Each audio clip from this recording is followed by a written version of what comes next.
Matthew Moore's MM Studio. It's Sunday, October 25th. Sunday? What's going on? I'm shooting an update.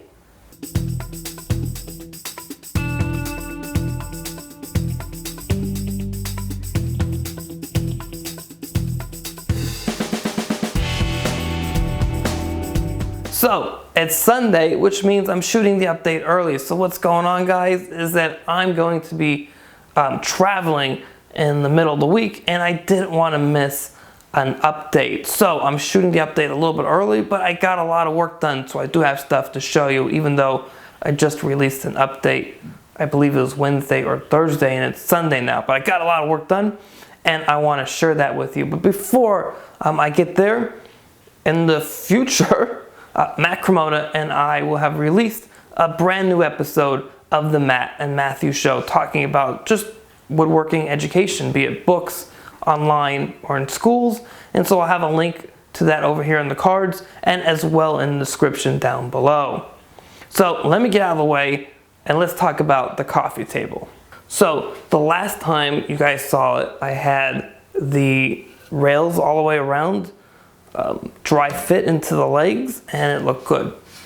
Now what I've done is I've done a few more steps. Let me walk you through those. So the first thing I did was I wanted to create a jig that helped me cut the stop dados for the dividers.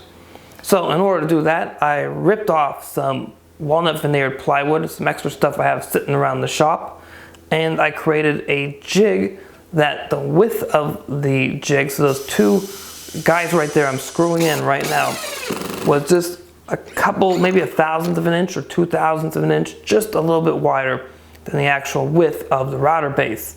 So that allowed it to move freely back and forth in case there's anything different along that circle, the router base is off by a little bit.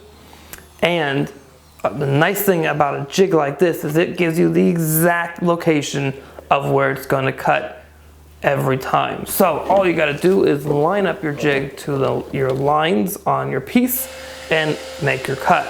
So I made stop dados 4 on each side to install these dividers. Now, these dividers here are quintessential to helping build out the space the drawer is going to sit in. So in a piece like this, where we're not building the drawer out from the edges, a good way of going about this is install something like this, so these dividers. And then what you do is you install another couple more pieces after that. So the next thing after this is what's called doublers. And the doublers are going to go right over here. They're not going to be the full length or height of the actual space right here. They're going to be a little bit smaller. So you only have two friction points on the drawer, but those friction points are reduced in size instead of having it be the entire length of the piece.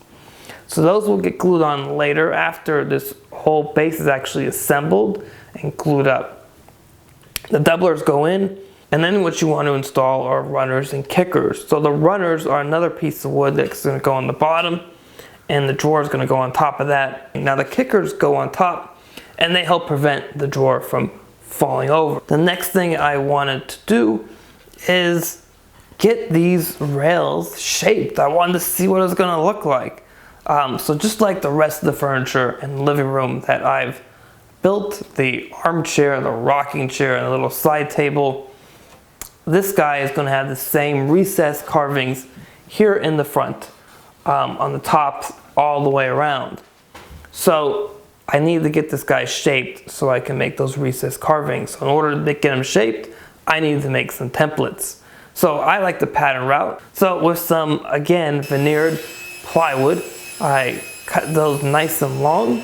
After cutting the plywood and laying out all of my lines, I headed over to the bandsaw, cut out my 45s, and removed material, just proud of the lines. And then with a super long piece of plywood, I installed that onto the router table. It allowed me to take this really long guy here and get that all done in one pass. Now the short faces, I didn't need a fence for that. That was as long, but I took advantage of it anyways. So that enabled me to pattern route all of these guys, and they look pretty good. I'm very happy with them. I really like how they came out. Everything's nice and smooth. So that brings me to the question of the week. So my question of the week for you guys is, when you pattern route, what types of bits do you use? So for me, when I'm doing something like this, I'm trying to get the best surface possible, I like to use a bit that is spiral. And the reason for that is, and very sharp too, but a sharp spiral bit is able to take end grain on, and that's why I like using them. So for this template routing here, I used a white side spiral bit with the bearings on top. It actually has 2 bearings up on top.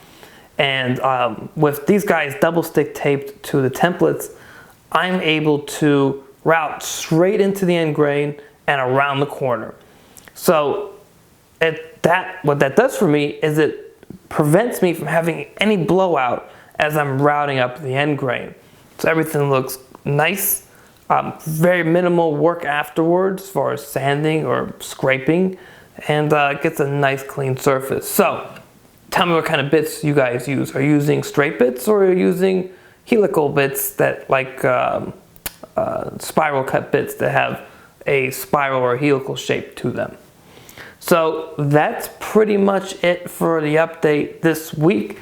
Next week, my goal is to keep pushing on the base and to get as much as I can done towards the goal of getting this thing glued up. So as always, please subscribe to the channel, hit the thumbs up button if you like this update, and share it as well. If you're on Facebook, hit the like button, hit that share button, share this on your timeline, and go ahead and like my Wood Studio page on Facebook as well. And until next time, guys, have a great week in the shop.